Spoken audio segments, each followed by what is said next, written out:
De Paulo aos Efésios, capítulo 2, Efésios 2. Nós estamos estudando essa carta do apóstolo Paulo, é uma das cartas mais belas, mais cheias de conteúdo prático para a nossa vida.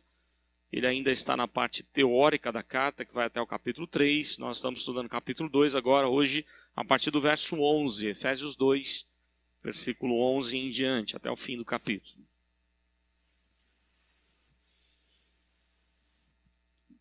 Efésios 2, de 11 a 22. Nos diz assim a palavra do Senhor. Portanto, lembrai-vos de que outrora vós gentios na carne, chamados incircuncisos por aqueles que se intitulam circuncisos na carne por mãos humanas, naquele tempo estáveis sem Cristo, separados da comunidade de Israel e estranhos às alianças da promessa, não tendo esperança e sem Deus no mundo. Mas agora, em Cristo Jesus, vós que antes estáveis longe, fostes aproximados pelo sangue de Cristo. Porque Ele é a nossa paz, o qual de ambos fez um, e tendo derribado a parede da separação que estava no meio à inimizade, aboliu na sua carne a lei dos mandamentos na forma de ordenanças, para que dos dois criasse em si mesmo um novo homem, fazendo a paz, e reconciliasse ambos em um só corpo com Deus, por intermédio da cruz, destruindo por ela a inimizade. E vindo, evangelizou paz a vós outros que estáveis longe, e paz também aos que estavam perto. Porque por ele ambos temos acesso ao Pai em um Espírito. Assim já não sois estrangeiros e peregrinos, mas concidadãos dos santos, e sois da família de Deus, edificados sobre o fundamento dos apóstolos e profetas, sendo ele mesmo, Cristo Jesus, a pedra angular, no qual todo edifício bem ajustado cresce para santuário dedicado ao Senhor, no qual também vós juntamente estáis sendo edificados para a habitação de Deus no Espírito. Oremos mais uma vez. Ó Deus, nós te damos graças por estarmos na tua casa e por termos o privilégio de sermos convidados pelo Senhor a estarmos na tua presença e prestar culto ao Senhor. Te agradecemos porque é para isso que existimos, para declarar que o Senhor é digno de toda honra, glória e louvor, de que a nossa vida pertence ao Senhor e de que queremos aqui, ó Deus, que o Senhor fale e transforme a nossa vida por meio da Tua palavra, na ação do Teu Espírito, para que sejamos mais agradáveis ao Senhor. Por isso ajuda-nos nessa hora, que o Teu Santo Espírito esteja aplicando, trabalhando no nosso coração, na nossa mente e trazendo, ó Deus, as Tuas verdades de uma forma preciosa à nossa vida. Pedimos orando em nome do Senhor Jesus. Amém. Nós estamos nos aproximando das eleições, como já foi dito, e já tivemos um momento de intercessão. E eu entendo que esse é talvez um dos momentos mais importantes para o nosso país. Porque nós estamos chegando perto de talvez uma questão histórica acontecer no nosso país. Ou a gente conseguir afundar mais o país no buraco, ou a gente conseguir tirar o país do buraco, né?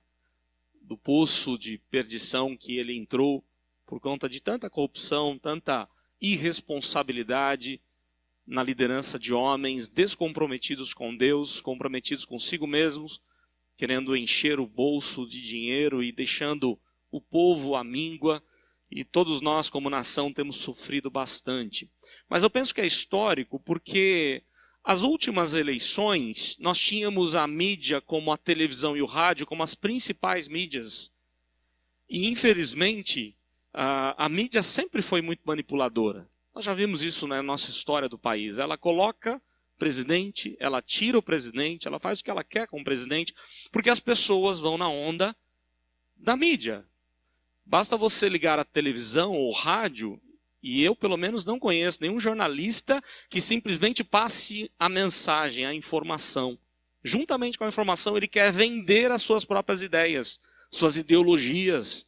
E o povo fica indo na onda de pessoas, muitas delas sem conhecimento da palavra e fazendo um caos tremendo. Eu penso que talvez esse momento nosso seja diferente, porque nós temos hoje, como mídia, meios de comunicação em massa, uma das mais fortes hoje, a internet, onde você consegue no YouTube, no Facebook, no WhatsApp e tantos outros recursos que a internet nos dá, você consegue verificar bem quem você está votando.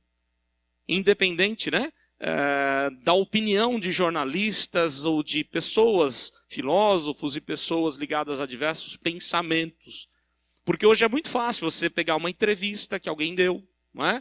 É muito fácil você rever alguns trechos de debates para você poder avaliar o seu candidato. Eu não estou aqui para falar de candidato ou apoiar candidato A, B ou C, não é a minha intenção, nem poderia fazer isso. Eu estou aqui para falar do Senhor e Rei dos Reis, que é o Senhor Jesus.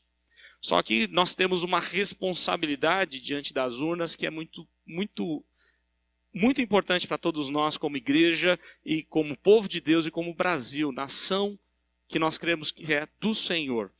Eu queria que você pensasse no seu candidato em pelo menos algumas questões importantes. Tá? Verifica se o seu candidato, por exemplo, apoia o aborto. Porque é lamentável que um crente apoie o aborto. Não é? Porque se a mulher ela tem direitos, um filho tem direito também, um bebê também tem os seus direitos. E já tem vida desde a concepção. Então nós, como crentes do Senhor Jesus, tementes a Deus, nós não podemos aceitar o que estão colocando para nós. Fora o caos que isso vai tornar a saúde pública, não é? Se apoiarmos o aborto, está difícil de conseguir uma cirurgia no SUS, você imagina quanto que vai ter de problemas para a nossa nação. E aí você tem que avaliar isso. O candidato a quem você vai votar, ele está apoiando o aborto? Nós sabemos biblicamente que isso é abominável a Deus. Então, né, pense bem em quem você vai votar, verifique esses ideais. Outra coisa que é importante é com respeito à família. Há candidatos que têm bandeiras abertas contra a família. E nós não podemos aceitar um negócio desse, como ideologia de gênero. A família, o padrão de Deus para a família é o marido, a esposa e os filhos. Foi Deus quem criou a família antes de criar o Estado. O Estado não pode interferir na família, na educação dos seus filhos. Pense nisso. Aliás, não sei se você sabe, o Trump só ganhou nos Estados Unidos porque a Hillary Clinton queria tirar a educação dos filhos e colocar a educação dos filhos, que é dos pais, ela queria interferir e deixar só o Estado educar os filhos. Isso não tem cabimento. Ela tem materiais escritos por ela, onde ela diz que a família não pode ter a educação dos seus filhos, né? Quem dá os princípios, os valores tem que ser o Estado. Esse é um problema muito sério, porque a família vem antes de qualquer governo. O primeiro governo é dentro da nossa casa, e lá dentro da sua casa, você é quem dita as regras para os seus filhos, quais são os valores, e os valores têm que ser firmados na palavra do Senhor. Também, cuidado com os candidatos comunistas. Porque se você votar num candidato comunista, depois não reclame o que eles querem fazer com a igreja. Eu não sei se você sabe, mas o comunismo matou mais gente do que toda a história da igreja, desde a igreja primitiva até a reforma protestante. O comunismo, de 200 anos para cá, matou mais cristãos, crentes no Senhor Jesus, e durante toda a história da igreja não houve tanta morte como o comunismo trouxe. O comunismo é mais radical do que o nazismo.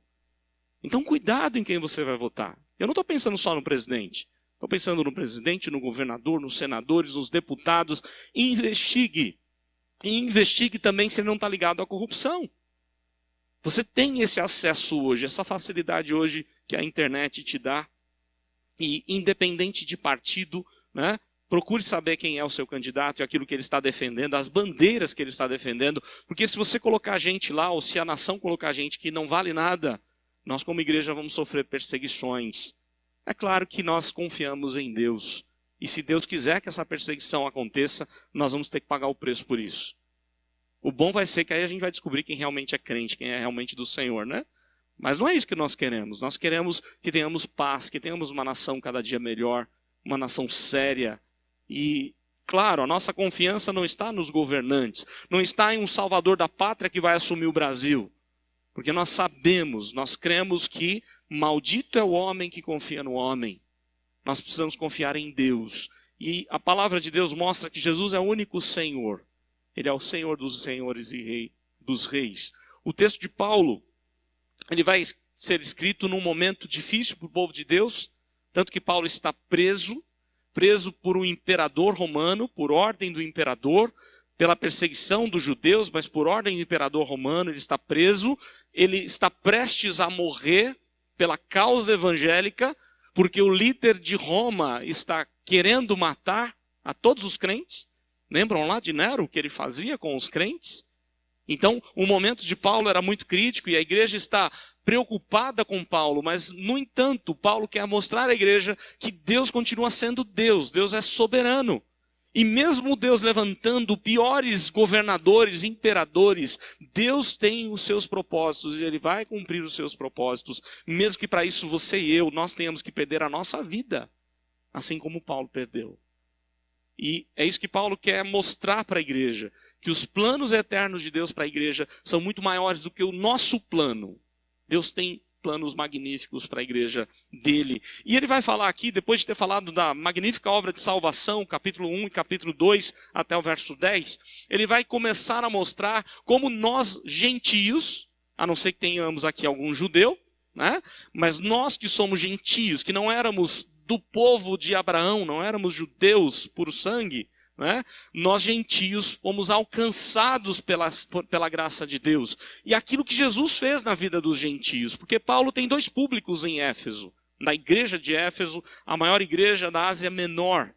Ele tem um público que é judeu e ele tem um público que é gentio. E ele quer mostrar que tanto o judeu quanto o gentio estão iguais perante Deus em Cristo. Não há mais nenhum privilégio do judeu a mais do que é para o gentio. Todos são iguais. Cristo nos faz um só corpo, um só povo de Deus. Esse é o propósito dessa segunda parte do capítulo 2. E aí o verso de número 11 até o 12, nós vamos aprender o que nós não tínhamos quando não tínhamos Jesus. Não é? Nós, como gentios, nós não tínhamos algumas coisas importantes aqui. Olha só o que o texto diz, verso 11. Lembrai-vos de que outrora vós gentios na carne, chamados incircuncisão por quem? Pelos judeus, por aqueles que se intitulam circuncisos na carne por mãos humanas. Ele está dizendo assim, os judeus estão se gabando por serem circuncisos, mas são circuncisos apenas na carne. Não é porque circuncidou-se é judeu, que é filho de Abraão. Lembram que ele fala disso lá em Gálatas? É aquele que é pela fé, a circuncisão do coração. Não adianta nada ser circunciso na carne, mas o que vale mesmo é a do coração. E aí no verso 12, ele diz assim, naquele tempo, nós que não tínhamos Jesus, né? Ele diz assim, nós estávamos quem? Como? Sem Cristo, verso 12. Estar sem Cristo. E eu queria que você parasse um pouquinho para pensar na sua vida.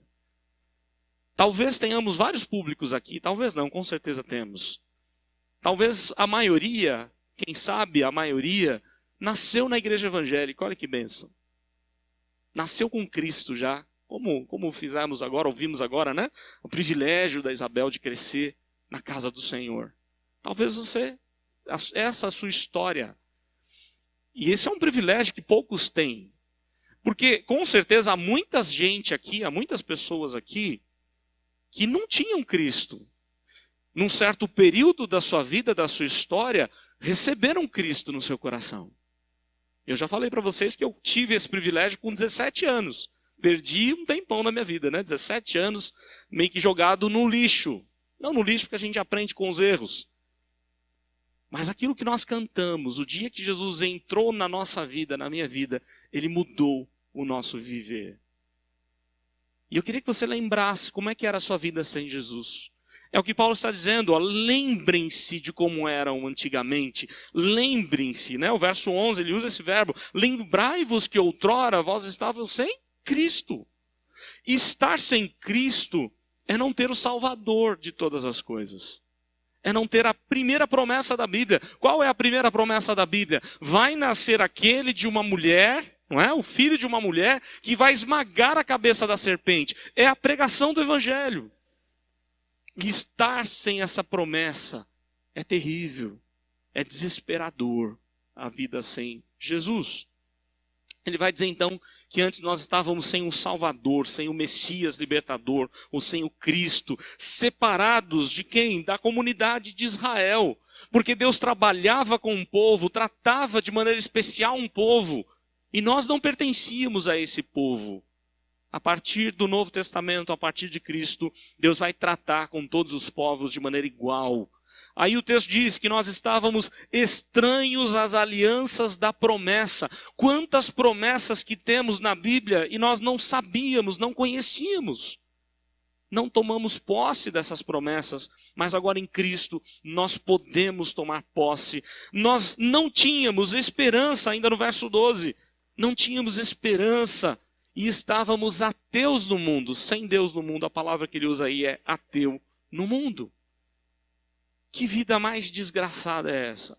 Sem Jesus, separados do povo de Deus, estranhos à aliança e promessa de Deus, não tendo esperança, não tendo o próprio Deus. Nós éramos o pior de todos os miseráveis. Nós estávamos mortos nos nossos delitos e pecados. É o assunto que ele trouxe lá nos primeiros versos do capítulo. Aí ele entra para o verso 13, e eu queria chamar a atenção agora, a partir de agora, de apenas algumas palavras do texto. O texto é muito rico, ele tem vários detalhes, porque agora Paulo, a partir do verso 13, vai mostrar o que nós temos em Jesus. O que ele fez, qual a obra dele na nossa vida, como ele trouxe grandes coisas para nós. E o verso 13 diz assim: mas agora, em Cristo Jesus, vós que antes estáveis longe, fostes aproximados. Deus te trouxe para perto dele. Antes você andava distante de Deus, mas Deus foi lá te buscar. Aliás, o verbo usado aqui é um só verbo, tá? As duas expressões, fostes aproximados, é uma só na língua em que Paulo escreveu, na língua grega, mas ela tem uma nuance, um detalhe muito interessante, porque o texto, o verbo usado está na voz passiva. E quando aparece um verbo na voz passiva, quer dizer que é uma ação única de Deus na nossa vida, não é nossa. Não somos nós que ativamente fomos buscar a Deus, mas foi Deus quem veio em busca de nós, que estávamos sem esperança, sem Deus, estávamos totalmente miseráveis nessa vida. Não tínhamos promessa, não tínhamos nada, não tínhamos o próprio Deus. Mas olha o que ele diz: mas agora em Cristo Jesus, vós que antes estáveis longe, fostes aproximados. Deus te aproximou, ou se aproximou de você e te buscou, te resgatou das trevas para a sua maravilhosa luz. Como ele diz lá aos Colossenses, para o reino do Filho do seu amor, como Pedro escreve na sua carta, nós andávamos nas trevas e Deus nos transportou para a sua luz. Foi a ação de Deus na nossa vida que fez a gente chegar ou se achegar ao Senhor. Aí o verso 14, e diz assim: porque ele é a nossa paz. Talvez o que mais as pessoas estão procurando hoje é paz, não é? Todos nós queremos paz. Só que as pessoas têm uma confusão com relação à paz, achando que paz é ausência de problema. Paz não é ausência de problema, mas é a tranquilidade até no problema. Até na dor, na angústia, até no luto, em qualquer circunstância da vida, Deus tem paz para te dar. E essa paz é perfeição, é harmonia com Deus acima de tudo. E harmonia uns com os outros. É o propósito dele. Ele é a nossa paz, o qual de ambos fez um. A ideia de ambos os povos, judeus e gentios, ele fez um só povo. E eu gostaria que você lembrasse de uma questão cultural. O judeu odiava um gentio. Ele não podia comer com o gentio. Lembram lá de como Pedro teve toda a dificuldade para aceitar e pregar na casa de um gentio? Porque não aceitava isso de forma alguma. Como assim comer junto com um judeu? Lembram como Jesus era criticado? Ele comeu com publicanos, ele comeu com gentios, comeu com pecadores, tem comunhão com eles. Na verdade, na cabeça do judeu, o gentio era considerado o fogo ou o combustível para o fogo do inferno. Era algo assim muito terrível, a luta, a briga que havia entre eles. E agora em Cristo eles são um só povo. Ele diz isso, foi derrubada, verso 14, foi derribado a parede da separação que estava no meio, a inimizade. Interessante, porque o nosso irmão Mauro falou sobre a música aí, do amor, né? Como o amor é importante. Como Paulo trabalhou com esse tema de amor, dizendo assim, você acaba com o mal fazendo o bem, demonstrando amor às pessoas. Como o próprio Paulo, em diversas das suas cartas, ele vai falar que uma das coisas que traz mais indignação no coração de Deus para a igreja é o partidarismo. É cada um ter uma opinião e começar a brigar para defender seus próprios interesses. Essa parede de separação foi derrubada e o que tem que prevalecer entre nós tem que ser o amor. Ele diz isso, a parede da inimizade foi derrubada. Aí o verso 15, Jesus aboliu na sua carne a lei dos mandamentos na forma de ordenança. E dá para a gente entender esse texto de duas maneiras. A primeira delas é a diferença que havia entre os rituais judaicos, que os gentios não participavam, muito menos conheciam. Eles adoravam outros ídolos, outros deuses. Mas agora não há mais essa diferença, porque aqueles rituais judaicos cumpriram-se todos em Cristo. Essa é uma das formas de entender esse verso. Uma outra forma, que também é muito interessante, porque é um dos focos do ensino do apóstolo Paulo nas suas cartas, é que lá na cruz, Jesus cravou na sua própria carne todos os nossos pecados. Ele levou sobre si a nossa enfermidade, a culpa do nosso pecado. Ele vai falar isso lá aos Colossenses, que ele encravou na cruz aquela lista gigantesca que era contra nós. Aquela lista chamada pecados. Lembram lá? Daquela plaquinha que estava sobre a cabeça de Jesus, não tinha do que acusá-lo, então colocou-se lá, este é o rei dos judeus. Mas se você estivesse lá, se eu estivesse lá, como seria aquela listinha lá, a plaquinha acima da nossa cabeça? Com certeza seria uma lista bem grande, muito grande. Não caberia na cruz. Mas Jesus não tinha nenhum pecado. Mas ele levou sobre si todo o nosso pecado. Ele aboliu na sua carne a condenação que a própria lei trazia, porque a lei tem que cumprir a sua justiça. E ele vai fazer isso, ele vai abolir na sua carne a lei dos mandamentos. Verso 16, ele vai reconciliar ambos os povos, judeus e gentios, num só corpo com Deus, por intermédio da cruz, destruindo por ela a inimizade. Há pessoas que pensam assim, falar de cruz é um negócio tão chato, né? Cruz é sofrimento, não quero falar de cruz. Cruz não enche igreja. Pastor vai falar de cruz, tem que falar de bênção, de vida abundante, de prosperidade. Não é isso que está fazendo encher os movimentos por aí? Tem igreja hoje que deve estar com uns 2.000, 3.000 pessoas brincando. Pessoas desesperadas pelas bênçãos, buscando as bênçãos de Deus. Aí vem o pastor na igreja e vai falar de cruz. Mas se você pegar a palavra de Paulo aos Coríntios, por exemplo, ele diz assim, os gregos pedem, os judeus pedem sinais. Os gregos pedem sabedoria, mas nós pregamos Cristo e Cristo crucificado. Essa é a mensagem do Evangelho. O Cristo que morreu por nós lá na cruz. Nós tivemos hoje uma experiência muito interessante, ontem e hoje, não é? Tivemos uma experiência muito interessante com o Dr. Marcus Eberlin, onde ele pôde mostrar para todos nós o quanto a ciência faz sentido e não está em desacordo com a Bíblia e de que há um Criador sobre todas as coisas. Mas eu posso te garantir que não são os conceitos da física, da ciência, da química, de qualquer outra matéria que vai converter o coração de alguém.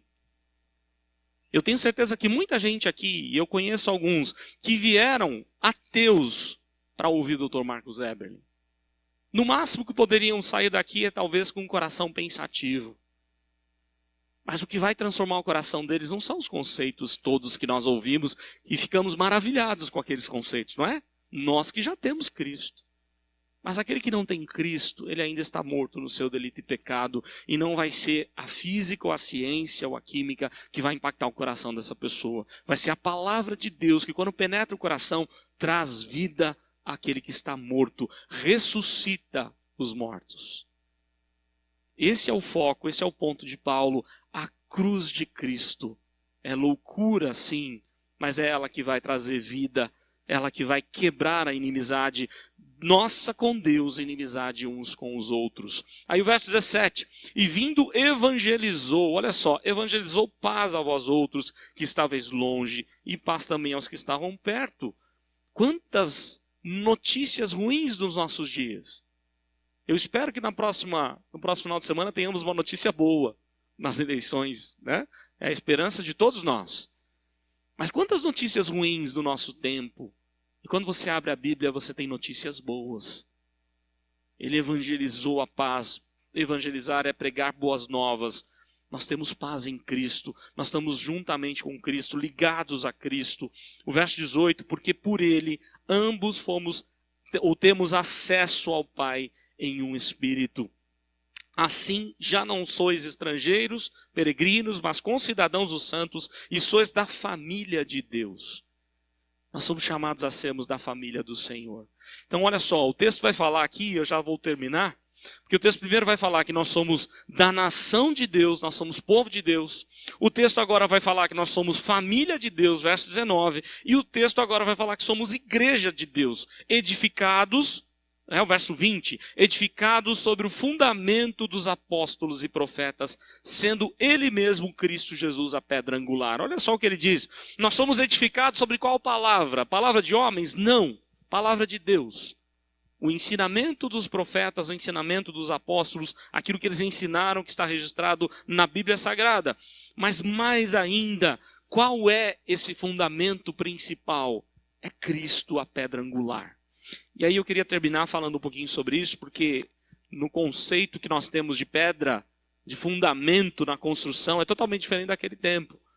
Aquele tempo existia uma pedra de esquina, não é? Onde toda a construção era firmada naquela pedra. Se você tira aquela pedra, toda a construção cai. A ideia é justamente essa. A sua vida sem Jesus é um desastre. É um caos. É miséria. É vida sem esperança, não é? Sem Deus, sem aliança, sem promessa, sem intimidade com Deus, sem Jesus. Mas com Cristo você está firmado na vida, na rocha. Podem vir soprar os ventos, bater a água forte das tribulações, dos rios, mas você continua firmado na rocha. Porque nós estamos ligados a Cristo, a pedra angular. Todos nós temos problemas. Eu não sei como é que vai ser a nossa semana. Mas todos nós temos as lutas do dia a dia. Como é bom a gente saber dessa promessa tão maravilhosa, que mesmo quando nós somos fracos, Deus é forte, Ele fortalece a nossa vida. Que mesmo diante das lutas que temos de enfrentar, Ele sustenta a gente na graça. Ele enche o nosso coração de esperança, de alegria, de promessas, de paz, de tranquilidade, mesmo nos momentos mais angustiantes da vida. Que nós possamos dar essa devida atenção à nossa vida. Como está a nossa vida? Com Jesus ou sem Jesus? Estamos em Cristo ou sem Ele? Crentes do Senhor ou ateus sem Deus?